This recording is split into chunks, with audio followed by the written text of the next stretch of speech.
வணக்கம் நண்பர்களே. தமிழ் புத்தாண்டு வருட பலன்கள் 2025 வருடம் ஏப்ரல் மாதம் 14ஆம் தேதி தமிழ் புத்தாண்டானது வருது. இந்த தமிழ் ஆண்டினுடைய பெயர் விஸ்வாவசு. ஸோ இந்த விஸ்வாவசு அப்படின்னா என்னென்னு பார்த்தீங்கன்னா, அதுக்கு நிறைய விஷயங்கள் சொல்லலாம். பட் சிம்பிளாக சொல்லணும் அப்படின்னா, விரிவடைந்து சுருங்குதல், இல்லைன்னா சுருங்கி விரிவடைதல். ஸோ இந்த அமைப்பை நீங்கள் எதோடு வேணாலும் கனெக்ட் பண்ணி பார்த்துக்கலாம்.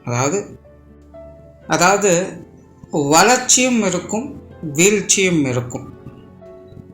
அப்போ இது சமநிலையை கொடுக்கும் அப்படின்னு எடுத்துக்க முடியாது. அதாவது வளர்ச்சியும் இருக்கும், வீழ்ச்சியும் இருக்கும் அப்படிங்கும்போது அந்த நடுநிலையோடு அது போய்கிட்டு இருக்கும் அப்படிங்கிறது இங்கே எடுத்துக்க முடியாது. அதாவது வளர்ச்சியும் வீழ்ச்சியும் சமபலத்தோடு மோதிக்கொள்ளும் அப்படிங்கிறது தான் இங்கே பொருள் வருது. அதாவது எல்லாத்துக்குமே இங்கே ஈக்குவல் பவர்ஸ் அப்படிங்கிறது இருக்கும், நல்லதுக்கும் சரி கெட்டதுக்கும் சரி. அப்படி தான் இந்த வருடத்தினுடைய கிரக நிலைகளே பார்த்திங்கன்னா அமைஞ்சும் இருக்கும். ஆக்சுவலாக இந்த வருடம் பார்த்திங்கன்னா, தமிழ் வருடம் ஆரம்பித்த உடனே வருட கிரகங்களுடைய பயிற்சிகள் அப்படிங்கிறது இருக்குது. அதாவது தமிழ் வருடம் ஆரம்பிக்கிறதுக்கு முன்னாடியே பார்த்திங்கன்னா, ஒரு 10 நாளைக்கு முன்னாடியே திருக்கணிதப்படி சனிப்பயிற்சி அப்படிங்கிறது ஆரம்பிச்சிருது.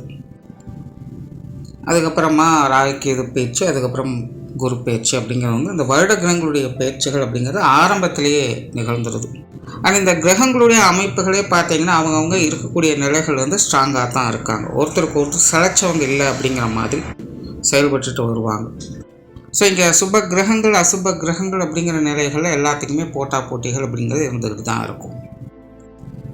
ஜோதிடத்தில் இந்த வருடத்தினுடைய பொதுவான அமைப்பு எப்படி இருக்கும் அப்படின்னு சொல்கிறாங்கன்னா, நல்ல மழை இருக்கும், விவசாயம் செழிக்கும். அதாவது ஒரு நாடு நல்லா இருக்கணும் அப்படின்னா இந்த 2 விஷயம் ரொம்பவுமே முக்கியம். நல்ல பருவம் தவறாமல் மழை பெய்யணும், அதனால் விவசாயம் தழைக்கணும். அப்போ தான் அந்த வருடத்தை சரியான முறையில் நடத்த முடியும். ஸோ அப்படி தான் இந்த விஸ்வாவசு தமிழ் வருடத்தை பொறுத்த வரைக்கும் நல்ல மழை வளம் அப்படிங்கிறதும் இருக்கும், அதனால் விவசாய வளம் அப்படிங்கிறதும் இருக்கும். ஆனால் மக்கள் அதை சரியான முறையில் பயன்படுத்திக்க மாட்டாங்க அப்படின்னு சொல்கிறாங்க. ஸோ இங்கே நல்ல மழை வளம் அப்படிங்கிறது இருக்கும், ஆனால் சேமிப்பு இருக்காது, விரயம்தான் நிறையா இருக்கும். அந்த விவசாயம் செழிக்கும், அதே நேரம் பொருளுடைய விலைவாசிகள் உயரும் அப்படின்னு சொல்கிறாங்க.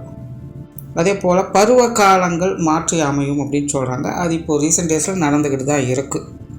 ஸோ இந்த வருடம் பார்த்திங்கன்னா அது தொடர்கதையாகத்தான் இருக்கும். அதனால் இந்த அதிக மழை அதிக வெயில் அப்படிங்கிறதுலாம் ஒரு மாதம் முன்னாடியோ பின்னாடியோ இப்படி முன்ன பின்ன தான் இருந்துக்கிட்டு இருக்கும். ஆனால் இந்த இயற்கை பேரழிவுகள் அப்படிங்கிறதெல்லாம் பெரிய அளவில் இருக்காது. வருடம் ஏதாவது ஒரு பக்கம் ஏதாவது டிசாஸ்டர் அப்படின்னு இருந்துக்கிட்டு தான் இருக்கும். ஆனால் அதனுடைய பாதிப்புகள் அப்படிங்கிறத இங்கே நம்ம கவனிக்கணும். அந்த வகையில் இந்த வருடத்தினோட அமைப்பு சின்ன சின்ன டிசாஸ்டர்ஸ் அப்படிங்கிறது இருக்கும், பட் அது பெரிய அளவில் பாதிப்புகளை கொடுக்காது அப்படிங்கிறது தான். அதாவது இயற்கை அழிவுகள் அப்படிங்கிறது இருக்கிறது இல்லை, ஆனால் ஹியூமன் எரர்ஸ் அப்படிங்கிறது நடக்கும்னு சொல்கிறாங்க. அதாவது விபரீத விளையாட்டு அப்படின்னு சிம்பிளாக சொல்கிறாங்க. நான் ஆல்ரெடி பார்த்திங்கன்னா இது உலக நடப்புகளும் பொதுவான வகையில் அப்படி தான் இருக்குது. போர் சூழல்கள் அப்படிங்கிறது இந்த வருடமெல்லாம் இருக்காது அப்படின்னு இதை பற்றி ஏற்கனவே வீடியோவில் சொல்லியிருக்கேன். ஆனால் இந்த வருடத்தினோட அமைப்பும் அப்படி தான். இந்த போர் நிலைகள் அப்படிங்கிறதெல்லாம் பெருசான பாதிப்புகள் இருக்காது. அப்பப்போ அவங்களுடைய ஈகோவுக்காக ஏதாவது சின்ன சின்ன சூழ்நிலைகளை கொண்டு வருவாங்க. இல்லாமல் இந்த 3ஆம் உலகப் போர் 4ஆம் உலகப் போர் அந்த மாதிரி நிலைகள்லாம் எனக்கு பெருசாலாம் இருக்காது. அதற்கான வாய்ப்புகள் அப்படிங்கிறலாம் ரொம்பவும் கம்மி தான். இதை போன 2025 வருட பலன்களே சொல்லியிருக்கேன். ஆனால் மக்களுடைய இடமாற்றங்கள் இருக்கும் அப்படின்னு சொல்கிறாங்க. அதாவது தனித்தில் ஒரு கூட்டமாக ஒரு இடத்தை விட்டு இன்னொரு இடத்துக்கு நகர்ந்து போகிற மாதிரியான சூழல் ஏற்படும் அப்படின்னு சொல்கிறாங்க. அதே போல் அதிர்ஷ்டத்தால் முன்னேறியவங்க நிறைய பேர் இருப்பாங்க அப்படின்னு சொல்கிறாங்க. ஸோ இந்த வருடம் பார்த்திங்கன்னா அவங்களோட ஜாதக ரீதியாக யாருக்கெல்லாம் யோகா அமைப்புகள் அப்படிங்கிறது இருக்கோ அதெல்லாம் பார்த்திங்கன்னா செயல்பட ஆரம்பிக்கும். பொதுவாக ஜோதிடத்தில் காலம் நேரம் கூடி எல்லாம் தானாக நடக்கும் அப்படின்னு சொல்லுவாங்க. ஸோ அப்படி இது யோகத்துக்கான அதிர்ஷ்டத்துக்கான ஒரு காலம் சொல்லலாம். ஸோ உங்களுடைய ஜாதகத்திலும் யோக அமைப்புகள் அந்த அதிர்ஷ்ட அமைப்புகள் இருந்தது அப்படின்னா இந்த வருடம் அது செயல்படுவதை பார்க்க முடியும். ஸோ நிறைய பேர் பார்த்திங்கன்னா அதிர்ஷ்டத்தால் உயர்ந்த நிலையை பெறக்கூடிய அமைப்பு இருக்கும் அப்படின்னு சொல்கிறாங்க. ஆனால் அதே இடத்துல பேராசை பெருநஷ்டமாகும் அப்படிங்கிறதையும் சொல்லிடுறாங்க. அதாவது என்னென்னா, ஒரு பாசிட்டிவ் பாயிண்ட் எடுத்து வைக்கிறாங்க அப்படின்னா அது பக்கமே இன்னும் நெகட்டிவ் பாயிண்ட் எடுத்து வச்சிடுறாங்க. ஸோ அதுதான் எல்லா கிரகங்களும் ஒட்டுமொத்த ஒளிமையோடு செயல்படுறது அப்படிங்கிறத குறிக்குது. ஸோ அப்படி இந்த வருஷாதி பலன்கள் அப்படிங்கிறது பொதுவான வகையில் நிறைய சொல்லிக்கிட்டே இருக்காங்க. பட் எல்லா பக்கமும் ஒரு பாசிட்டிவாக நடந்ததுன்னா இன்னொரு பக்கம் நெகட்டிவ் அப்படிங்கிறது கண்டிப்பாக இருக்கும் அப்படிங்கிறத மென்ஷன் பண்ணிகிட்டே வராங்க. ஸோ இந்த அமைப்பானது ஒவ்வொரு ராசிகளுக்குமே ஒவ்வொரு விதமான சாதக பாதகமான அமைப்புகளை கொடுக்குது. அப்படி உங்களுடைய ராசிக்கு இந்த விஸ்வாவசு தமிழ் வருடம் எப்படி இருக்கும் அப்படிங்கிறத பற்றி தான் பார்க்க போகிறோம். கன்னிராசி. கன்னிராசிக்கு இந்த விஸ்வாவசு தமிழ் வருடமானது ஒரு கலவையான வருடமாகவே அமையும்.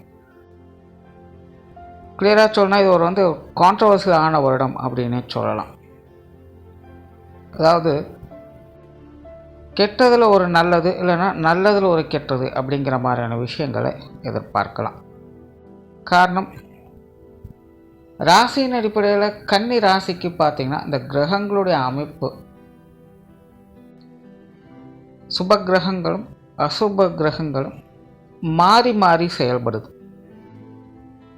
அதாவது கிரகங்கள் வலிமை பெற்றிருந்தது அப்படின்னா அது இருக்கக்கூடிய இடம் உங்களுக்கு கொஞ்சம் வலிமை இழந்து வேலை செய்யும்.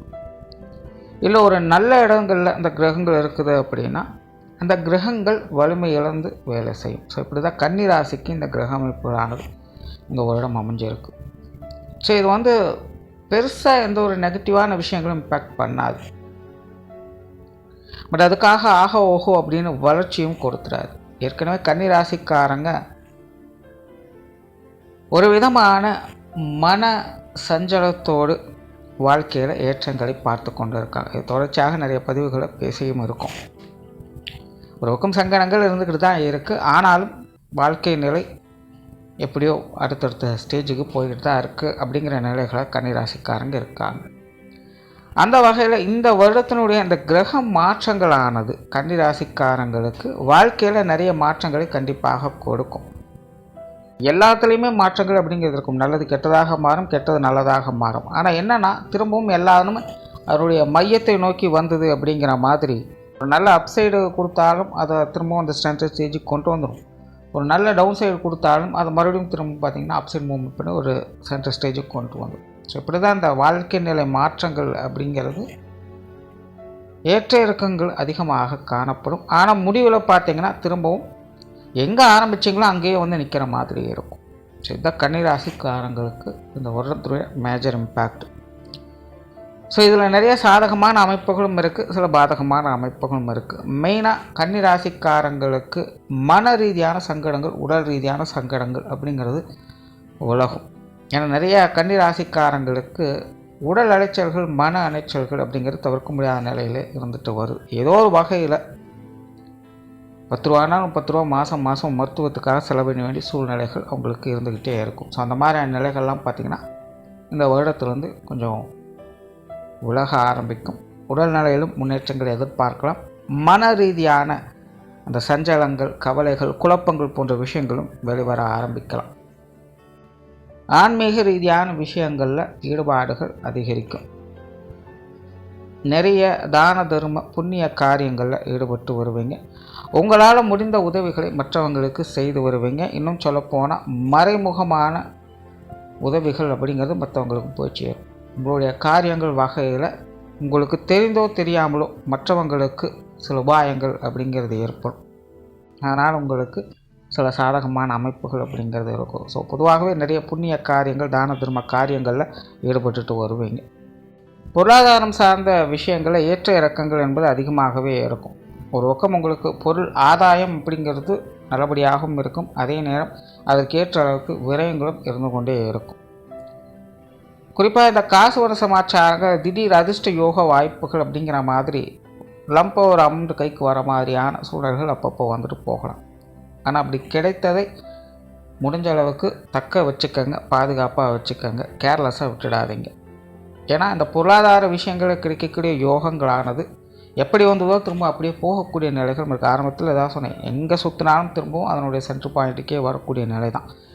அப்படி இந்த பொருளாதார அமைப்புகள் உங்களுக்கு திடீர்னு வரக்கூடிய அந்த பண அமைப்புகள், பொருள் ரீதியான மாற்றங்கள், இதெல்லாமே பார்த்திங்கன்னா உங்களுக்கு சாதகமான அமைப்புகள் கிடைக்கும்போது காற்றுள்ள போதே துற்றுக்குள் அப்படிங்கிற மாதிரி கொஞ்சம் சுதாரித்து அதை பாதுகாத்து வச்சுக்கிறது நல்லது.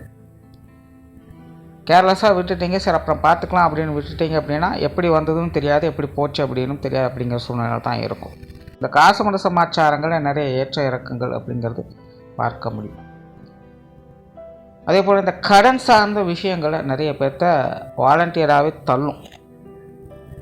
ஏதோ ஒரு காரணங்களுக்காக விஷயங்களுக்காக கடன் வாங்க வேண்டிய சூழ்நிலைகள் இருக்கும், கடன் கொடுக்க வேண்டிய சூழ்நிலைகள் அப்படிங்கிறது இருக்கும். ஒன்றுமே இல்லாத சூழ்நிலைகள் கூட நீங்கள் யாரோ ஒருத்தருக்கு ஒரு சின்ன உதவி செய்ய வேண்டிய ஒரு கட்டாயம் அப்படிங்கிறது ஏற்படலாம். உங்களோட 10 ரூபாய் இன்னொருத்தவங்களுக்கு போக வேண்டிய சூழ்நிலைகள் இருக்கும். அவங்களோட நிலைகளுக்கு இருப்ப இந்த கடன் சார்ந்த விஷயங்கள் கொடுக்கறது வாங்குறது அப்படிங்கிறது கட்டாயமான நிலைகள் ஏற்படலாம். பட் இந்த கடன் சார்ந்த விஷயங்களை அகலக்கால் வைக்காதீங்க. கொடுப்பதாலும் சரி வாங்குவதாலும் சரி அளவுக்கு மீறி இந்த விஷயங்களில் ஈடுபடாதீங்க. அது உங்களுக்கு தேவையில்லாத தொந்தரவுகளை பிற்காலத்தில் கொடுக்க ஆரம்பிக்கும். ஸோ இப்போதைய நிலையில் அது சமாளிச்சுக்க முடியும். இந்த வருடம் பெருசாக அது இம்பேக்ட் கொடுக்காது. ஆனால் இடைப்பட்ட காலத்துலேருந்து பார்த்தீங்கன்னா உங்களுக்கு அந்த பொருளாதார நிலைகளை சில சங்கடங்களை அது ஏற்படுத்திடும். அந்த கடன் சார்ந்த விஷயங்களை கொஞ்சம் கவனமாக இருந்து வர்றது நல்லது. கெரியர் பேஸ்டான விஷயங்களில் சில சாதகமான அமைப்புகளை எதிர்பார்க்கலாம். குறிப்பாக இந்த காலகட்டங்களில் கன்னி ராசிக்காரங்களுக்கு தொழில் வேலை உத்தியோகமாக சில மாற்றங்கள் அப்படிங்கிறது இருக்கும். அதாவது அந்த பரஸ்பர நிலை அப்படின்னு சொல்லுவாங்க, ஒன்றை கொடுத்து ஒன்றை பெறுவது. அதாவது மற்றவங்களுக்கு தேவையானதை கொடுத்து உங்களுக்கு தேவையானதை வாங்கி கொள்வது. இந்த மாதிரியான விஷயங்களாக இந்த தொழில் வேலை உத்தியோகம் சம்பந்தப்பட்ட விஷயங்கள் மாறும். சிலருக்கு இந்த தொழில் வேலை உத்தியோகமாக சில இடமாற்றங்கள் போன்ற அமைப்புகள் ஏற்படலாம். அது கொஞ்சம் சாதகமான நிலைகள் இருக்கும். பட் தொழில் வேலை உத்தியோக ரீதியாக அலைச்சல்கள் சிரமங்கள் கூடுதலாகவே இருக்கும். குறிப்பாக வாடிக்கையாளர்களை சமாளிக்கிறது, கூட வேலை பார்க்குறவங்களெல்லாம் சமாளிக்கிறது அப்படிங்கிறது கொஞ்சம் சிரமமாக தான் இருக்கும். ஆனால் சமாளிச்சிடுவீங்க, சமாளித்து வெற்றியும் பார்ப்பீங்க. உங்களை மீறி எதுவும் நடக்க போகிறதில்ல, உங்களுடைய கட்டுப்பாட்டில் தான் எல்லா விஷயங்களும் இருக்கும். ஆனாலும் அதுக்கேற்ற அளவுக்கு அலைச்சலும் உடன் இருந்துக்கிட்டு தான் இருக்கும். சிரமம் பார்க்காம எதுவும் செய்ய முடியாது அப்படிங்கிற சூழ்நிலையை கொடுக்கும். அதே நேரம் மற்றவங்களை நம்பி எந்த ஒரு காரியத்திலும் இறங்காதீங்க. ஒரே ஒரு விஷயம்தான், டைம் டிலே அப்படிங்கிறது அதிகமாகும். நீங்கள் எதிர்பார்த்த நேரத்தில் மற்றவங்க உங்களுக்கான விஷயங்கள் காரியங்களை செய்து கொடுக்க மாட்டாங்க. நியாயமான வகையிலே காரண காரியங்களை சொல்லிவிட்டு ஒதுங்கி போவாங்க. கடைசியில் இவங்ககிட்ட கொடுத்ததுக்கு நம்மளே செஞ்சிடலாம் அப்படிங்கிற மாதிரியான சூழ்நிலைகள் தான் வந்து போகும். இதனால் மற்றவங்களை நம்பி எந்த ஒரு காரியத்தையும், ஒரு சாதாரண விஷயமாக இருந்தாலும் கூட முழுக்க முழுக்க உங்களுடைய பொறுப்பில், உங்களுடைய கட்டுப்பாட்டில் எல்லாத்தையும் வச்சுக்கிறது நல்லது. இல்லை அப்படின்னா அது தேவையில்லாமல் டைம் டிலேவை கொடுத்துக்கிட்டு இருக்கும். அதே நேரம் இந்த வெளியூர் மற்றும் வெளிநாடு சம்பந்தப்பட்ட விஷயங்களில் கவனம் தேவை. பொதுவாக இந்த காலகட்டங்களில் வெளியூர் சார்ந்த விஷயங்களாகட்டும், வெளிநாடு சம்பந்தப்பட்ட விஷயங்களாகட்டும் கொஞ்சம் இழுபறியாகத்தான் இருக்கும். எதையும் எடுத்தவங்க ஒருத்தம் செய்ய முடியாது, ரொம்பவுமே மெனக்கிட வேண்டியதாக இருக்கும். நிறைய விஷயங்கள் உங்களுடைய எதிர்பார்ப்புகள் கொஞ்சம் ஆப்போசிட்டாக தான் இது சார்ந்த விஷயங்களில் பார்ப்பீங்க. அதனால் கன்னி ராசிக்காரங்க இந்த வெளியூர் வெளிநாடு சம்பந்தப்பட்ட விஷயங்களை கொஞ்சம் கவனமாக இருங்க. ஒரு சிலருக்கு நன்மைகள் உண்டு. அதாவது சுய ஜாதக ரீதியாக சில கிரக மாற்றங்கள் அவங்களுக்கு கொஞ்சம் சாதகமாக இருக்கும். ஸோ அவங்களுக்கெல்லாம் பெருசாக தொந்தரவு இருக்காது. பட் மேஜராக கன்னி ராசிக்காரங்களுக்கு இது சார்ந்த விஷயங்களில் கொஞ்சம் தடை தாமதங்கள் அதிகமாக இருக்கும். அதனால் இதில் கொஞ்சம் நிதானத்தோடு இருக்கிறது நல்லது. அதே போல் பொது விஷயங்கள் மற்றும் பொது காரியங்கள் சிரமங்கள் அலைச்சல்கள் அதிகமாக இருக்கும். உற்றார் உறவினர்கள் நண்பர்கள் சம்மந்தப்பட்ட விஷயங்கள்லாம் எதுவுமே ஒரு நிலையாக இருக்காது. சரின்னு சொல்கிறவங்க தப்புங்குவாங்க, தப்புன்னு சொல்கிறவங்க சரிங்க. ஒரு குழப்பவாதிகள் போலவே இருப்பாங்க. நண்பர்களாக இருந்தவங்க திடீர்னு எதிரியாக மாறுவாங்க, எதிரியாக இருந்தவங்க திடீர்னு நண்பர்களாக மாறுவாங்க. யாரை நல்லவங்க கெட்டவங்க அப்படின்னே புரிஞ்சிக்கவே முடியாது. அந்த மாதிரியான ஒரு சூழல் பொது வாழ்க்கையிலையும் இருக்கும், உற்றார் உறவினர்கள் நண்பர்கள் வகையிலையும் இருக்கும். ஸோ எதுவுமே ஒரு நிலையில்லாத நிலையில் போய்கிட்டு இருக்கிறதுனால வெளி இடங்கள் சார்ந்த விஷயங்கள், உற்றார் உறவினர் நண்பர்கள் சார்ந்த விஷயங்கள் அனைத்துலையுமே பார்த்திங்கன்னா சூழ்நிலை சந்தர்ப்பங்கள் எப்படி அதுக்கு தகுந்த அனுசரித்து போய்க்கிறது நல்லது. கொஞ்சம் பட்டும்படாமலும் அப்படியே இருந்துக்கிறது நல்லது. ரொம்ப இன்வால்மெண்ட் எடுத்துக்காதீங்க. மாணவர்களுக்கு கல்வி மற்றும் வித்தை சார்ந்த விஷயங்கள் சாதகமான நிலைகளுக்கு மாணவர்களுக்கு ஒரு சிறப்பான வருடம் அப்படின்னு சொல்லலாம். குறிப்பாக மாணவர்கள் கல்வி வித்தைகளில் தங்களுடைய செயல்திறனை வெளிக்காட்டக்கூடிய ஒரு காலகட்டம் அப்படின்னு சொல்லலாம். மாணவர்கள் கொஞ்சம் ஆக்டிவாகவே இருப்பாங்க. நிறைய புதிய புதிய விஷயங்களை அறிந்து கொள்ளக்கூடிய, கற்றுக்கொள்ளக்கூடிய திறன்கள் மாணவர்களுக்கு உருவாகும். பொதுவாக மாணவர்களுக்கு எல்லா வகையிலுமே ஒரு சாதகமான அமைப்புகள் இருந்துகிட்டு இருக்கும். கடந்த சில வருடங்களாக மாணவர்களுடைய நிலை கொஞ்சம் ஏட்டி போட்டியாக இருந்திருக்கும். மனசில் ஒரு விதமான சலிப்பும் வெறுப்பும் இருந்திருக்கும். பெருசாக எதுலேயும் அட்ராக்டிவாக இருந்திருக்க மாட்டாங்க. ஆனால் உள்ளுக்குள்ளே ஒரு நுணுக்கமான அறிவு சார்ந்த விஷயங்களை அவங்களுக்கு குறித்தான வகையில் அவங்க கற்று தெரிந்து வைத்திருப்பாங்க. அதையெல்லாம் இப்போது உபயோகிக்கக்கூடிய வாய்ப்புகள் அவங்களுக்கு கிடைக்கும். நிறைய விஷயங்கள் அவங்களுடைய அனுபவ ரீதியாக தெரிஞ்சுக்கிட்ட பல விஷயங்களை இப்போ அதற்குண்டான பலன்களாக பார்க்கக்கூடிய ஒரு காலகட்டமாக இது அவங்களுக்கு அமையும். ஸோ மாணவர்களுக்கு இந்த வருடம் பல வகைகளிலும் சாதகமான அமைப்புகளை எதிர்பார்க்கலாம். குடும்ப வாழ்க்கை சார்ந்த விஷயங்கள் சுமூகமாக இருக்கும். குடும்பத்துக்குள்ளே சில சாதகமான அமைப்புகள், குடும்பத்துக்குள்ளே பார்த்திங்கன்னா அப்பப்போ கொஞ்சம் கான்ட்ரவர்சியான நிலைகள் இருக்கும். கொஞ்சம் ஏட்டிக்கு போட்டியான விஷயங்கள், காரசாரமான பேச்சுவார்த்தைகள் அப்படிங்கிறது இருக்கும். கொஞ்சம் எதிர்கருத்துக்கள் அப்படிங்கிறதுலாம் அப்பப்போ வந்துட்டு தான் போகும். ஆனால் பெருசாக டிஸ்ட்ராக்ஷனை கொடுக்காது, எல்லாத்தையுமே சமாளிச்சுக்கலாம். குடும்பத்துக்குள்ளே வீட்டுக்கு வீடு வாசப்படி அப்படிங்கிற மாதிரி சின்ன சின்ன சங்கடங்கள் இருந்தாலும் அன்பிற்கும் அந்யோன்யத்திற்கும் குறைவு இருக்காது. அதில் ஒரு சுமூகமான விஷயங்களே எதிர்பார்க்க முடியும். பெற்றோர்கள் வகையில், உடன்பிறப்புகள் வகையில் சாதகமான நிலைகளை எதிர்பார்க்கலாம். கணவன் மனைவி குழந்தைகள் சார்ந்த விஷயங்கள் கொஞ்சம் ஏட்டிக்கு போட்டியாக இருக்கும். அதை மட்டும் கொஞ்சம் அனுசரித்து போய்க்கிறது நல்லது. சொத்து சுகங்கள் மற்றும் வாகன ரீதியான விஷயங்கள் சாதகமான அமைப்புகள் இருக்கும். குறிப்பாக ஒன்றை கொடுத்து ஒன்றை பெறக்கூடிய அமைப்புகள் இங்கேயும் உங்களுக்கு செயல்படுது. குறிப்பாக இந்த நிலப்புலன்களை விற்கிறது, லீஸுக்கு வாங்கி சில விஷயங்களை செய்கிறது, இந்த மாதிரியான அமைப்புகள்லாம் ஒரு சாதகமான அமைப்புகள் இருக்கும். பழைய வாகனங்களை கொடுத்துட்டு புதிதாக மாற்றிக்கொள்வது, இந்த மாதிரியான விஷயங்களும் உங்களுக்கு சாதகமாக இருக்கும். வீட்டில் இருக்கக்கூடிய பழைய பொருட்களை கொடுத்துட்டு புதிதாக மாற்றிக்கொள்வது போன்ற அமைப்புகள்லாம் எதிர்பார்க்கலாம். இல்லைன்னா சொத்து சுகங்களை ரெனோவேஷன் பண்ணக்கூடிய அமைப்புகள்லாம் எதிர்பார்க்கலாம். பொதுவாக இந்த அசட் சம்பந்தப்பட்ட விஷயங்களில் சில மாற்றங்களை பெறக்கூடிய நிலைகள் கன்னிராசிக்காரங்களுக்கு உண்டு. அதில் சாதகமான நிலைகள் என்பது இருக்கும். ஸோ ஓவரால் கன்னிராசியை பொறுத்த வரைக்கும் இந்த விஸ்வாவசு தமிழ் வருடமானது நிறைய மாற்றங்களை கண்டிப்பாக கொடுக்கும். அதனால் வாய்ப்புகள் கிடைக்கும் போது அது சரியான முறையில் பயன்படுத்த முயற்சி பண்ணுங்கள். இந்த வருடம் உங்களுக்கு சாதகமாகவே இருக்கும். நன்றி, வணக்கம், வாழ்க வளமுடன்.